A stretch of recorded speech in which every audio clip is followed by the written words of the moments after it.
Hi everyone, it's Erika, and I'd like to talk to you about tone. If you're unfamiliar with the word or just not sure exactly how it's used, tone just refers to the sound that you make with your instrument. There are lots of different types of tones. You could hear somebody singing and think, wow, that's a really sweet tone. Or maybe you hear somebody pressing really hard with their bow and it's a harsh sound or a squeaky sound. And then there's also just a really beautiful smooth sound you can refer to all of those as tones. One of the most difficult to start out with is just a smooth, beautiful tone. And so that's what we're going to talk about right now.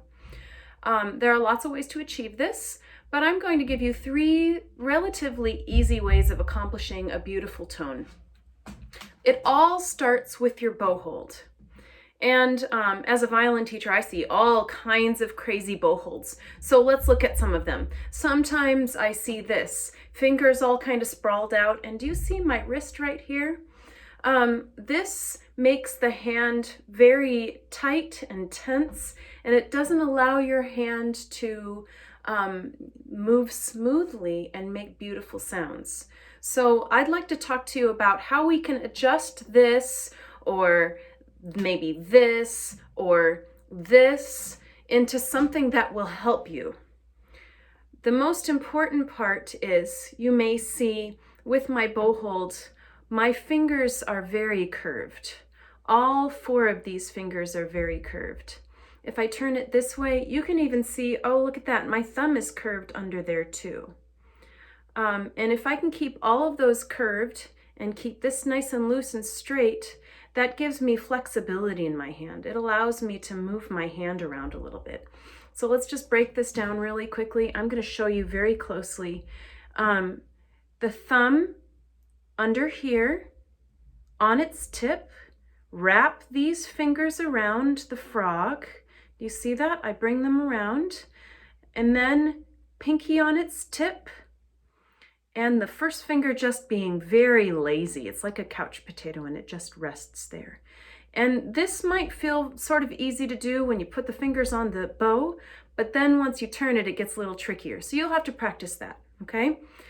Just work on this, look at this video, look at some pictures maybe online. Maybe your parents can help you find some pictures of a beautiful bow hold. Once you've got that, one of the next things we want to talk about is where we put the bow on the string. So if I move a little closer to the camera, can you see if I put the bow right here, it's a little closer to the bridge than it is to the fingerboard. And this is the ideal place for making a really nice sound.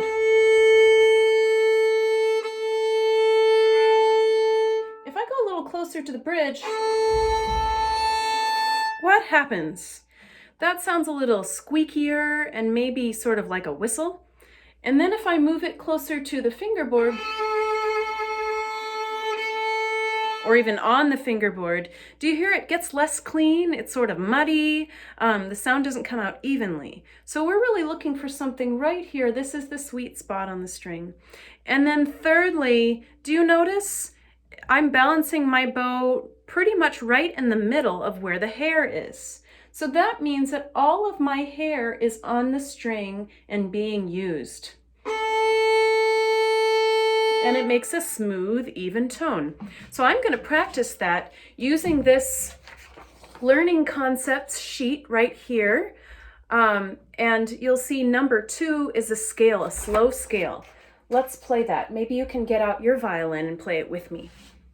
1, 2, 3, 4.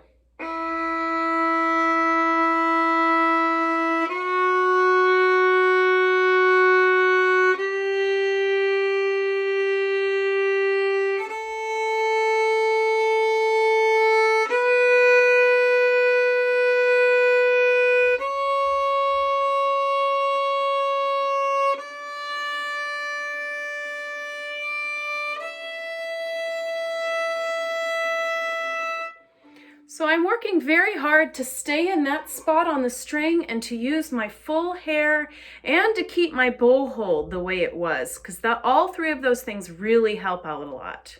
Now let's use one other example, and that is from the beginning of an English folk song, and it's the same for both first violin and second violin, from the pickup of measure 5 to the end of 20. Let's play that together too. 1, 2, 3.